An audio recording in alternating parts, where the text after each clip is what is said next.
Hey y'all, welcome back to my channel. So today we're going to be talking about my experience so far as a licensed professional counselor. Special shout out to Ms. Brittany J1 for suggesting this topic. If there are other topics that y'all would like me to talk about, just please let me know and I'll be more than happy to share my experience. So one thing to know about my experience is that I had individuals around me already that were licensed, one of them being my best friend. So I would ask her 1,000 questions about her private practice that was thriving, her process, like what are some things that she wished she could have done differently to kind of save me some steps in the process, or and she would just generally give that information too, of like, do this, don't do that, you got to do this or you got to do that. I'm still asking her questions to this day. So I had a close resource by me, and there were other individuals within my job setting that were doing private practice outside of work, that were doing 1099 work where they worked under a group practice. And there were some individuals that I knew outside of work that were on online platforms like BetterHelp, Path, Grow Therapy, Headway.co. So if you don't have those individuals that are close by, one thing that you can do is to search for clinicians within your area, and then you can reach out to them with your specific questions. Or if you just want to reach out to them about, hey, I'm almost licensed. Do you have any tips or any thoughts or anything that you feel like help you along your way, okay, along your journey? So those are some things that you can do. Another thing that you can do is get on like in social media groups, and I'll take this with a grain of salt, right? And use your discretion. But one of the groups that I'm a part of is the Thriving Therapist group on Facebook. And you don't necessarily have to be licensed to join the group, but that'll kind of give you access to thousands of different therapists all over the world who have questions, and they receive ton of answers from therapists. But like I said, you want to take it with a grain of salt. You want to make sure you use your discretion. Another source that you can tap into is like therapists that are on YouTube. There are therapists that have been licensed for a good bit of years, or and when I say good bit of years, like 3, 5, 10, where you can learn from them, and they're sharing their experience as well. So of course, like even with this video, it's my personal experience, so take it with a grain of salt and use your discretion. But don't feel like dang, I don't have anybody that can kind of help me navigate through this process, okay? So that's one thing. I had people already within my community that were licensed, and so I got the opportunity to see them doing different things with their licensure. The second thing is, when I was preparing to be licensed and I was closer to licensure, I filed to get my LLC. So I'm operating under Evolve Therapy and Wellness Services when I market my services to the community. So I got an LLC. Another thing that I started doing is building my website. I didn't make my website live until I was officially licensed, and I think it was after that, because I was just trying to tweak some last minute things and trying to make it perfect. And y'all know we can't make things perfect, but you know how you go back and be overthinking things. So I was working on my website during that time before licensure. I got my LLC, and when I got licensed, or a little bit time after, I made my website live. All right, so I promoted it. I started promoting my business out there, and I'm still in the phase of building. I'm still doing like baby steps when it comes to building, but I got my LLC website, and then I got my electronic health record system. Now I'm using private practice, so the reason why we have to get a EHR, electronic health record system, is that you want your client notes to be HIPAA compliant, right? Confidentiality. You want to make sure that you're protecting your client's information. And so with Simple Practice, I found a code to get 2 months free. So I started going through the system. There are different forms that you can look at, like your consent forms, your assessment forms, like for depression and for the anxiety assessments that you can send to new clients. But I started learning my system that I was going to be using for when I did receive clients, right? So even before the client, your first client gets to you, one thing is that you gotta have a way to protect their records, right? The electronic health record system, right? And then the website is more so for your marketing. You're letting your clients know, hey, this is what I'm offering. These are my prices. If I'm accepting insurance or not, where you can reach me at. So you want to get your information out there. And then one thing that I decided to do, you don't have to do this, but I did get an LLC because I wanted to run my private practice as a business, and then is limited liability for me. Another thing that I had to do or continue doing, because I already had professional liability insurance. Even working at the university setting that I work in, I still had my own personal professional liability insurance. So if you don't have that, or you haven't had that, one thing to realize is that when you get licensed, you're kind of on your own. So you want to make sure that you have that professional liability insurance under your belt. Also, too, if you are working underneath a company like BetterHelp, and I work under Growth Therapy, like as for one kind of stream, so they require you to have professional liability insurance. I'm looking to get contracts within the community with the school system. They require you to have professional liability insurance as well. So that's something that you need to consider getting once you become licensed. And I even recommend before you become licensed, okay? So LLC, website, electronic health record system, your professional liability insurance. And those were the things that I kind of already had going before my first client, right? So I got all of those things going. Now, one other thing, and this is up to you to decide if you want to, like, how you want to navigate this. So you can do insurance or you can do self-pay. Currently, I'm only doing self-pay, but that's only because I'm in the insurance like paneling process, okay? So what do I mean by that? So you know how when you go to counseling and some clinicians, they take like Blue Cross Blue Shield, Sigma, and other insurance companies. So you have to get paneled, but you can't start the paneling process until you get licensed.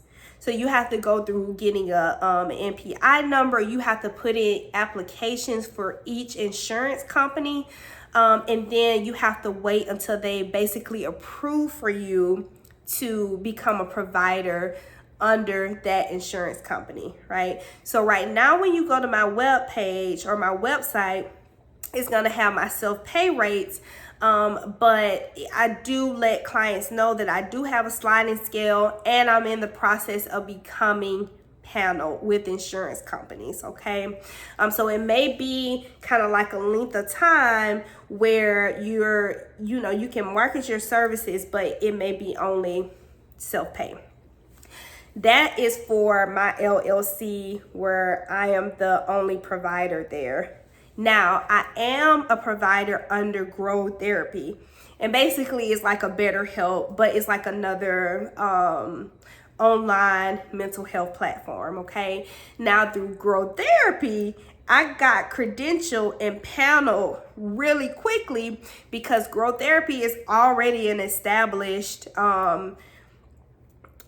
group practice, a group therapy site. So if you go to my growth therapy page, you'll see all the insurance companies that they kind of push me to get paneled through. It takes a little bit more time for the individual paneling to go through versus with the online platform paneling. Okay, y'all. That's what I found out along the way. But the process that I'm doing individually, I do want to have that for me, just in case, I decide to not do growth therapy. I'll still be individually paneled with insurance companies under Evolve Therapy and Wellness Services, and with me being the provider under that. And I hope that makes sense, y'all. I know I'm throwing a lot at y'all, just hanging out with me. So right now, currently, what I do, like, what does a day look like for me? So I do have a 9-to-5 job. I work in a university setting. So Monday through Friday, 8 to 5, I work closely with, or I provide therapy sessions and group therapy sessions and crisis services. And I also serve as the suicide prevention coordinator for the college campus, right? That's what I do Monday through Friday, 9 to 5. Now, as far as my private practice, the Evolve Therapy and Wellness Services, I can see clients in person on Friday afternoons and Saturday mornings. That's my current schedule. That may change. Excuse me, y'all. But that's what it's looking like right now. Now, with growth therapy, I set it on my schedule to be available sometimes throughout the week for clients to come in too. So I have my primary job, and then I have my private practice work. And then as a provider through growth therapy, I have where clients can schedule with me throughout the week as well, mainly after hours, okay? So those are the three things that I have going now. I would say that what has been helpful with building my private practice is to have a Psychology Today profile, and is to get my name out in the community. So there's one community event that I'll be having a table at coming up in August.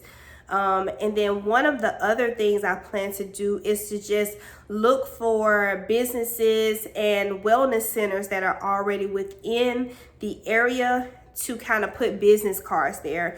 One of the things that makes my private practice a little bit more unique is that I have the wellness side attached to it. So I have had certifications in personal training and as a nutrition coach, and also as the certified integrative mental health professional. So I have incorporated within my private practice that health aspect. So one of the things that I plan to do is kind of align and put my business cards within those agencies already established within the community as a marketing technique. Okay, so that's what it looks like right now. Like I said, this is really new. I'm in the baby phase. I'm in the building phase. So there are many times, even after work, from my 9 to 5, that I have to just like focus on marketing, focusing on putting out content when it comes to my business, and just brainstorming and checking in with my resources to say, okay, what do I need to do? What are some things that I'm not thinking about? And also recognizing that a lot of people use insurance. So for me, that's like, okay, so for me, I'm like, okay, I need to, my main thing is to get on the insurance and through the paneling so that I'll be able to serve more, clients.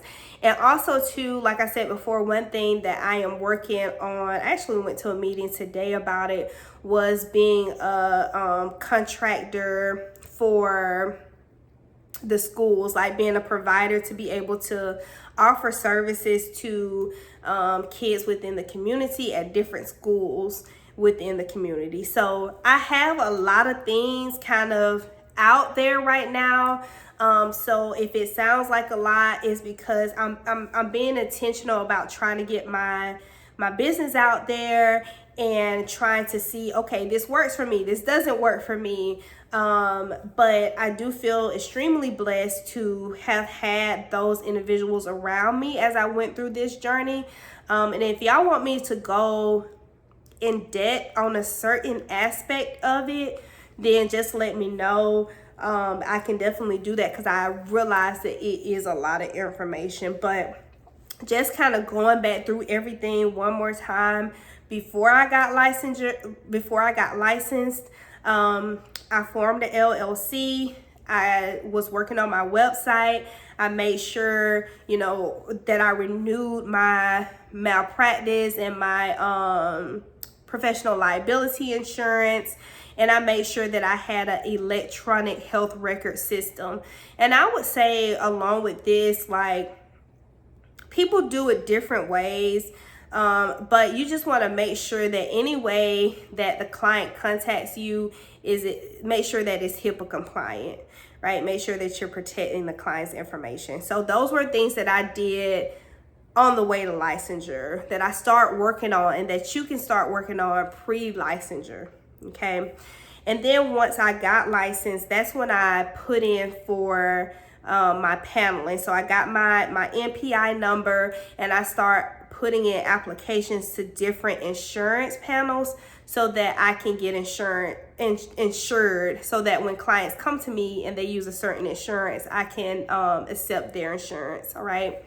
And then another thing that I did after licensure is I signed up with Grow Therapy as a provider, so that I can start offering services, because they got me credentialed and they got me paneled fast, because they're already established with the insurance companies, okay?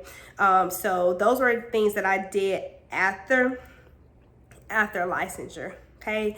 So I hope this helps. And if you want me to go in detail on a certain topic, just let me know. But this is just the overall view of how life looks like for me right now after becoming a licensed professional counselor. I will say that even though I had a lot of people around me to talk to, when I first got licensure, it was like my brain was like a whole new world with endless possibilities. And I still had that moment of like, okay, where do I start? Like, I got all these things kind of working. Now that I have the official licensure, it's like, what do I do now?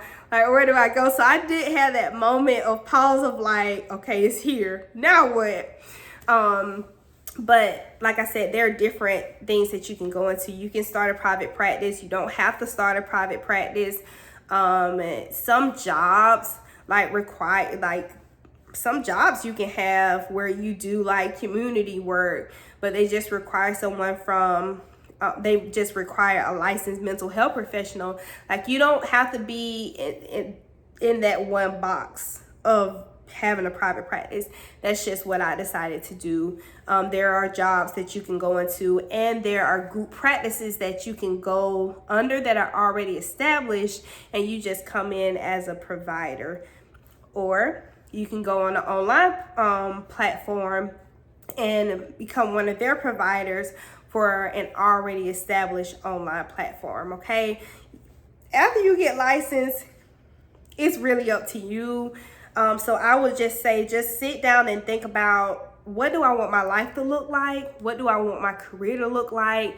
And kind of go from there to try to say, what route would help me to create that, or what route do I need to take to achieve that.